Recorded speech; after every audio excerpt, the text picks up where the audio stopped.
(2020년 9월 16일) 중국 매체 펑파에 따르면 란저우시 위생건강위원회는 전날 공식 홈페이지를 통해 지난해 발병한 브루셀라병 집단 감염 사태에 대한 조사 결과를 발표했습니다. 중국 간수성 란저우에서 3,000명이 넘는 주민들이 브루셀라병에 감염된 것으로 확인됐습니다. 지난해 7월 26일부터 8월 20일까지 중무 란저우 생물제약회사 공장이 동물용 브루셀라병 백신을 생산하면서 사용기간이 지난 소독제를 사용해 생산 장비 저장 탱크를 소독했으나 그 생산 발효시설에서 나온 폐기물이 제대로 살균되지 않았고 브루셀라균이 포함된 폐기물이 에어로솔 형태로 외부로 퍼졌다고 합니다. 코로나19에 이은 또 하나의 집단 감염 사태로 불안감이 높아지고 있는 상태입니다. 백신 공장에서 퍼진 브루셀라균이 강한 바람을 타고 공장 남동쪽에 있던 란저우 동물연구소 쪽으로 확산됐다고 했습니다. 지금까지 3,245명이 감염된 것으로 확인됐습니다. 소양 사람에게 모두 전염되는 브루셀라병은 두통과 발열은 물론 골수염까지 일으킨다고 합니다. 이렇게 백신을 만들어도 대충 그리고 허술하게 만들고 생명이 왔다 갔다 하게 할 수 있는 코로나 백신도 얼마나 허술하게 만들게 될지 상상이 갑니다. 비용 면에서도 일부 중국인들이 백신 접종을 거리는 요인 중 하나입니다. 중국에선 일부 지역을 제하고 대부분이 접종 비용을 본인이 부담해야 하는데 가격도 엄청 비쌉니다. 이번에 중국 시노팜이 개발한 코로나19 백신 가격은 이해 접종 기준으로 1,000위안 하나로 17만 3천원으로 책정되면서 중국이 코로나19 사태를 외교카드 하나로 활용하고 있을 뿐만 아니라 백신 장사를 하고 있다는 비판이 일고 있습니다. 미국과의 무역전쟁으로 경제적으로 타격을 입은 중국은 신속한 백신 개발을 통해 활로를 모색하는 것으로 보이지만 안전성이 검증되지 않은 백신이 추후에 실패한 마스크 외교와 같이 어떤 결과를 중국에게 안길지 기추가 주목되고 있습니다.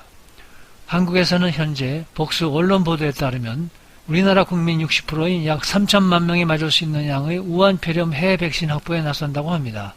이를 위해 예산 1,723억 원도 확보했다고 합니다. 도표에서는 아직 중국 백신이 포함되고 있지는 않으나 2020년 9월 10일자 보도에 의하면 보건복지부에서 중국의 시노백 백신을 구입하려고 하고 있습니다.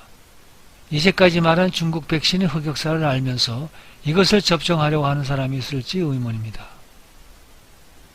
사실 중국에선 최근 몇 년 동안 불량 백신 파동이 끊이지 않았습니다. 독감만 하더라도 중국인들의 중국 백신에 대한 불신으로 백신 접종률은 다른 나라보다 훨씬 낮은 편입니다. 세계보건기구 통계에 따르면 2018년에서 2019년 중국에서 독감 예방주사를 맞은 사람은 전체 인구의 2%에 불과했습니다. 전세계 독감 사망자 중 대부분을 차지하는 65세 이상의 인구를 보더라도 접종률 차이가 확연합니다.